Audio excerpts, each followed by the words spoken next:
American singer, songwriter, record producer, and entrepreneur Kenny Rogers was born on 21 August 1938 in Houston, Texas, and is identified as a country singer by music fans, but has had over 120 singles hits covering several genres. Kenny is known not only as a solo artist, but also a member of such groups as The Scholars, the new Christy Minstrels, and the First Edition, with whom he released such singles as Poor Little Doggie and Bet You Know I Love You.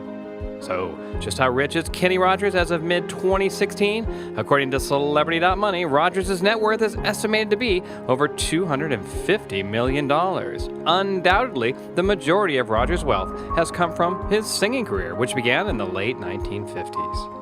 Kenny Rogers attended Jefferson Davis High School, and his first introduction to the music industry began with The Scholars, a band with which he recorded music in the mid-1950s. When the group disbanded, Kenny Rogers tried his luck with several other bands, including the Minstrels and the Bobby Doyle Three, but most of these bands were short-lived. Rogers spent almost 10 years in the First Edition. However, in 1976, he went on to launch his solo career.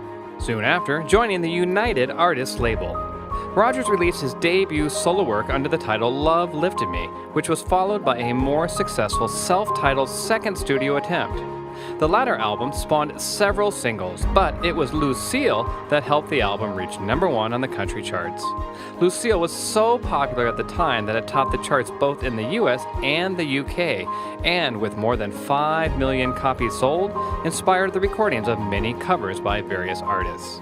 A year later, in 1978, Kenny Rogers came out with perhaps his most commercially successful album to date, entitled The Gambler, which peaked at #1 on the Billboard Top Country Albums and produced the single The Gambler, which won a Grammy Award for Rogers.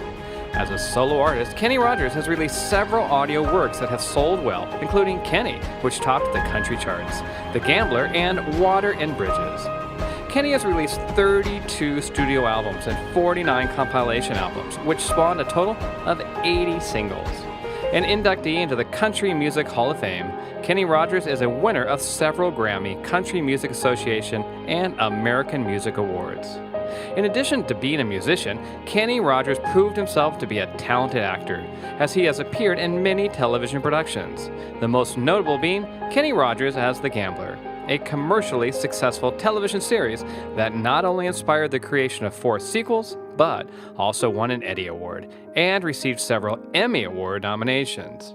Kenny also made appearances in such television projects as The Dream Maker with Katie Sagal and Six Pack series with Anthony Michael Hall. In his personal life, Kenny Rogers has been married 5 times. Firstly, to Janice Gordon from 1958 to 1960, with whom he has a child. Then to Jean from 1960 to 1963. Third up, to Margot Anderson from 64 to 76, followed by Marianne Gordon from 1977, with whom he has a son. He has been married to Wanda Miller since 1997, with whom he has 2 children.